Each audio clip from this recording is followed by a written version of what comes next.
Cinderella. Cinderella lived with her stepmother and two stepsisters in a grand house. Though the house glittered, her days were heavy with chores and sighs. From dawn till night, she scrubbed floors, cooked, and mended clothes. Still, she kept a gentle smile that warmed the rooms. Her stepmother sent her to sleep in a dusty attic by the chimney. Soot stained her dress, and her stepsisters mocked her as the Ash Girl. Every day she cooked, cleaned, and stitched with tired hands. Yet in her quiet heart, small dreams kept their light. One morning, a royal messenger knocked at their door. He announced a grand ball where every maiden in the kingdom was welcome. A tender spark of hope flickered in Cinderella's eyes, but her stepfamily only sneered and turned away.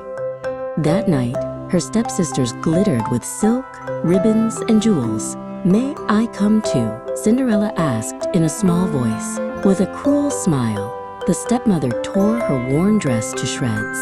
When they left, Cinderella sank to the floor and wept. As her tears fell, the room softened with a gentle glow. A kind fairy appeared and whispered, "Don't cry, dear child." With a wave of her wand, silver threads wove through the air. Shreds became a shining gown, and glass slippers sparkled like starlight on her feet. A pumpkin swelled into a golden carriage before her eyes. Mice turned into proud horses, and a lizard snapped into a smart coachman. "Remember, the magic ends at midnight," the fairy advised softly. Heart fluttering, Cinderella set off toward the palace lights.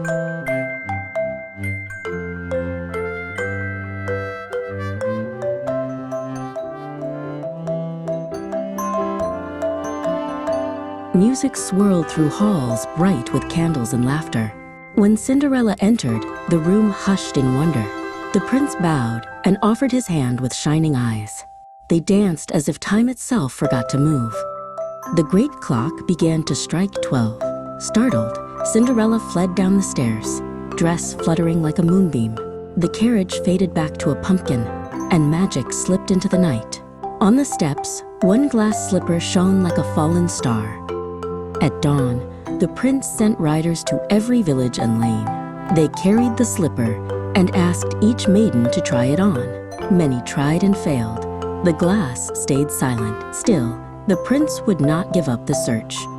At last, they reached Cinderella's house. Her stepsisters shoved and squeezed, but the slipper would not yield. When Cinderella slipped in her foot, it fit as if made of morning light. Gasps rose, and the truth shone clear for all to see.